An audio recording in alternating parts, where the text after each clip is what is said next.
Well, if you think that we act in support of Palestine because of elections this year, you don't know South African history. You don't know the history of liberation and struggle. We didn't meet the Palestinian people on October 8. We've been together in struggle for many, many decades. The people of Palestine trained the freedom fighters of the liberation movement. It's not,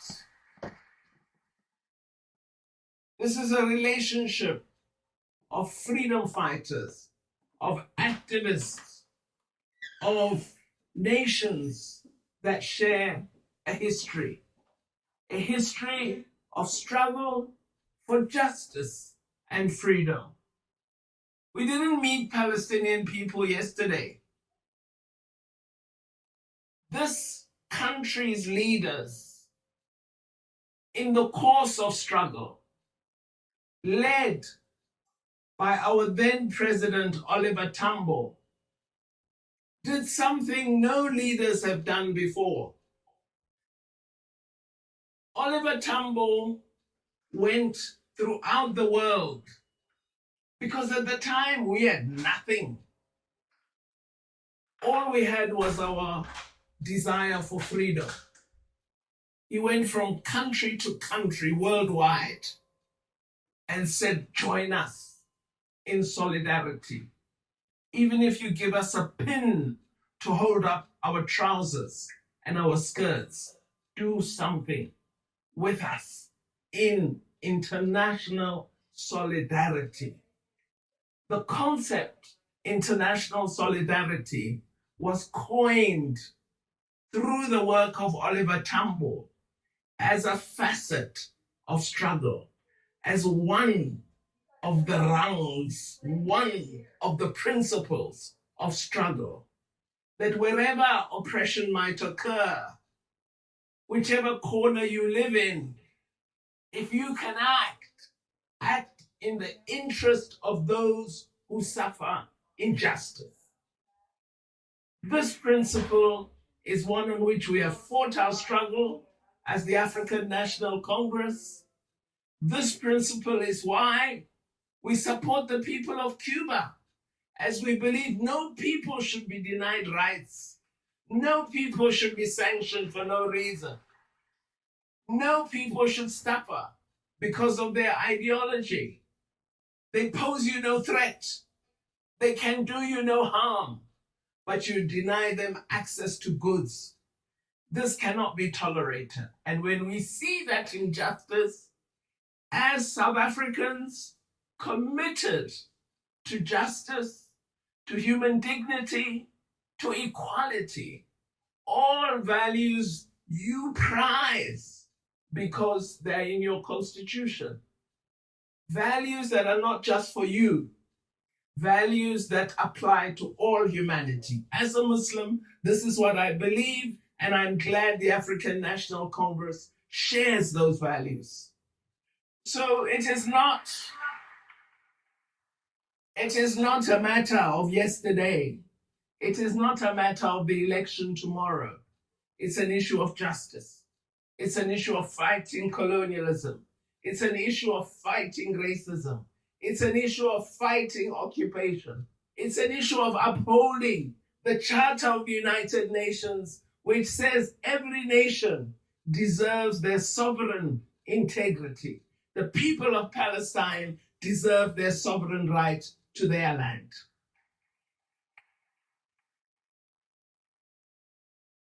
Then on the humanitarian aid, I think what you have seen in Palestine, my dear sister, is that there is an attack on all those who provide humanitarian aid. The allegations against the workers of UNRWA, which are allegations that have been made for many years, and where we've not seen a single shred of evidence being provided. This is all an attempt to ensure that the people of Palestine are denied basic goods and services. So what we should advise is that the persons you refer to should approach the remaining UN officers for assistance. We are also working with non-governmental organizations in Palestine, in Gaza, in the West Bank. And so we should approach those organizations that are human rights organizations that will be able to direct people to where there is assistance. But what we all have to fight for here, and I've asked this everywhere I've spoken, if you have a few hours, could you take your time and just make a poster? The poster should read, "Stop Genocide." And go and stand outside 5 embassies. There are 5 primary supporters of Israel.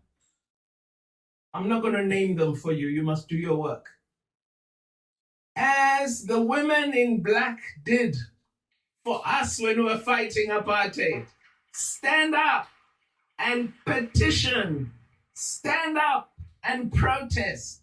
Stand up and be visible. Don't only come to this dinner. Be visible in support of the people of Palestine. Be visible. Sign a petition. In Cape Town, I said they want to destroy UNRWA. Let's make sure we provide funding for it. I said this at the mosque, and alhamdulillah, our people have come forward. We've got money, we will send it to the comrades. So let us not just be visible in a protest march or in a meeting.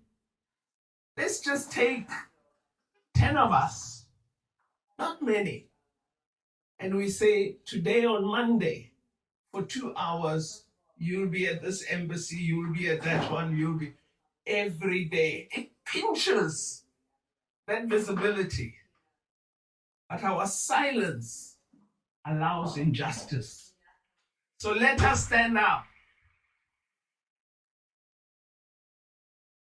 Indeed, you are right, Malana. We are dealing with the geopolitics of today. There's a fierce fight going on because unipolarity and hegemony has been allowed to go on for too long. And now with BRICS, with China emerging, unipolarity stands challenged. And the fight against multipolarity is going to be fierce. So we need to support organizations that support multilateralism and a world where different ideas can thrive and live side by side. But we are fighting a big geopolitical war. And this is the moment where the South can take its place properly in the global geopolitics. Then I've already issued a statement alerting those who are South African and who are fighting alongside or in the Israeli Defense Force. We are ready. When you come home, we're going to arrest you.